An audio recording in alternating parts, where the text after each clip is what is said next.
তো ফাইনালি আমি অফিসে পৌঁছে গেছি আর বেরোনোর সময় আর একটা জিনিস যেটা খুবই দুঃখজনক ঘটনা, মুডটা যখন খুব ভালো থাকে তখন কিন্তু অটোমেটিক ওটা করে বললেই করে। একটা জিনিস যেটা খুবই দুঃখজনক ঘটনা আর কি বলবো, অনেকটা খাটনি করেছিলাম। যাই হোক বুঝতে পারছো টাইটেল দেখে থাম্বনেল দেখে যে কী হয়েছে। মোটামুটি প্রায় কমপ্লিট হয়ে গেছিলো, সবই কমপ্লিট হয়ে গেছে, কিন্তু বুঝতে পারি আমি মাথা মোটা একটা কাজ করেছি ভিডিওটা। তো তোমরাও কি আমার মতো ভুল করো না এইভাবে। অনেকে হয়তো জানো, আমি জানতাম না ব্যাপারটা, আমি গাধার মতো কাজ করে চলে গেছি। তো এখন যেটা বুঝলাম সেটা অনেকটা দেরি হয়ে। দেখো, আমি ভিডিও শুরু করেছি মোটামুটি 2-3 বছর আগে থেকে, এবার সেটা কন্টিনিউ করতাম না।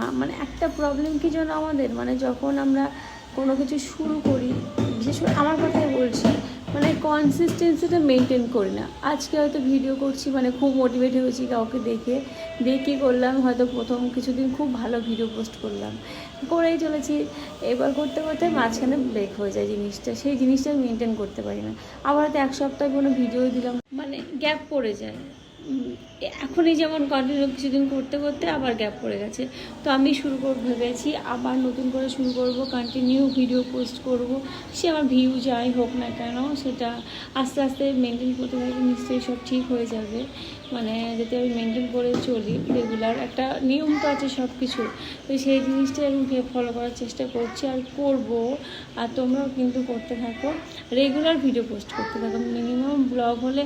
তো আমার যে মেন প্রবলেমটা হচ্ছে সেটা হচ্ছে ওয়াচ টাইম, যেটা বড় ভিডিও যে ওয়াচ টাইমটা সেটাই কাউন্ট হয় মনিটাইজেশনের জন্য। কিন্তু আমি ব্যাপারটা বুঝতে পারিনি। আমি শর্টস প্রচুর আপলোড করতাম রেগুলার, শর্টসের ভিউও মোটামুটি 2000-5000 এরকম হতো।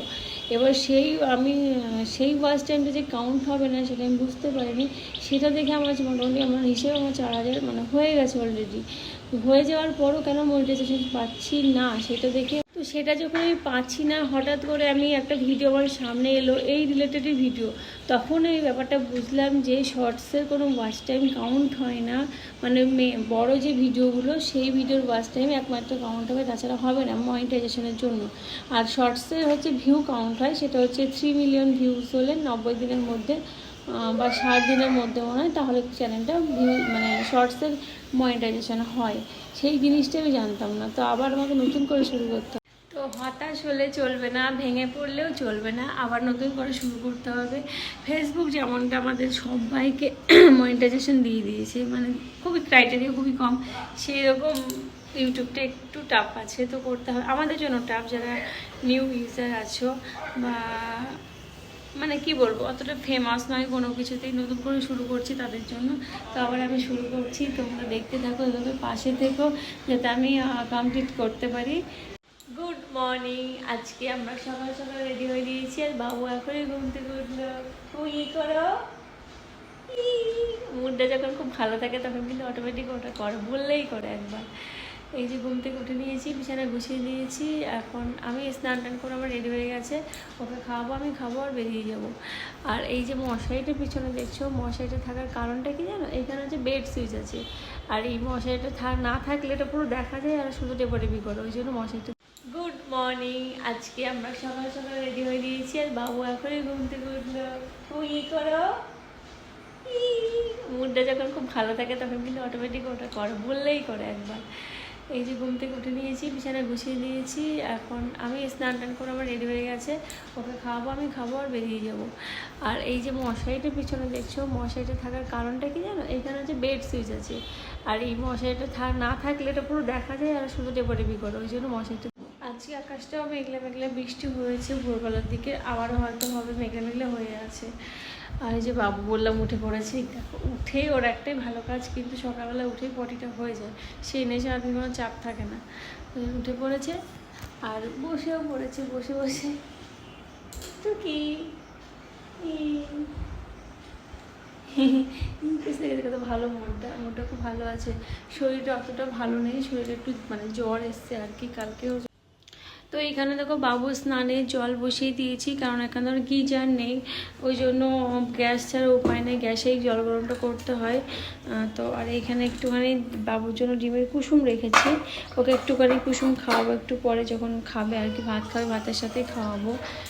আর এখানে আমি টিফিনটা বার করে নিই, টিফিনটা ধোয়া হয়নি, মানে কালকে ধুয়ে নিয়ে এসেছি অফিস থেকে, কিন্তু করা হয়নি, মানে একবার ধুতে হবে, তো বার করা হয়নি, তো পরিষ্কার করে নেবো, তারপরে খাবার প্যাক করবো। আমি কত কিছু খাবার নিয়ে যাই দেখো, এটা তো মানে লাঞ্চ থাকে, তার সাথে সাথে এই যে 3টে কন্টেনার থাকে, কোনোটা ড্রাই ফ্রুট থাকে, কোনোটা কেক টেক বা লাড্ডু এই টাইপের কিছু ছোটোখাটো আমি নিয়ে যাই, কারণ আমার সাথে খুব খিদে পেয়ে যায়, মানে কি বলবো, ধরো 10টার সময় যাচ্ছি, তারপর শুধু লাঞ্চের পরে তো হয় না, মিডিলে অনেক কিছু খেতে হয়, আমার খিদে পেয়ে যায়, ওই জন্য ওগুলো সব নিচ্ছি। গ্যাসে দিয়ে জল গরম হয়ে গেছে, বাবুকে একবারে স্নান করিয়ে দিয়ে যাবো, আর এগুলো প্যাক করতে হবে, ধুতে হবে, ধোয়া হয়নি।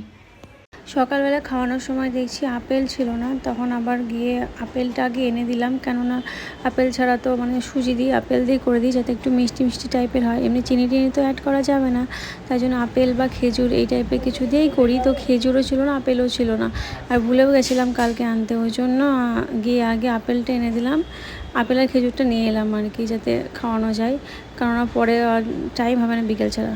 তো ফাইনালি আমি অফিসে পৌঁছে গেছি, আর বেরোনোর সময় আর মানে পুরো ভিডিও যে আমি শেয়ার করবো সেটা কখনোই হয় না টাইমের অভাবে, তো আমি পৌঁছে গেছি, আর কিছু দেখালাম না। আজ আমি সিঁদুর পরতে ভুলে গেছি, যে কালকে ছিল তাই, মানে এত লাস্টে তাড়াহুড়ো লেগে গেল, কি করব, মানে হুটোপাটা করে চলে এলাম, তারপর বৃষ্টি নামবে, ওই জন্য আমি তাড়াতাড়ি বেরিয়ে এলাম।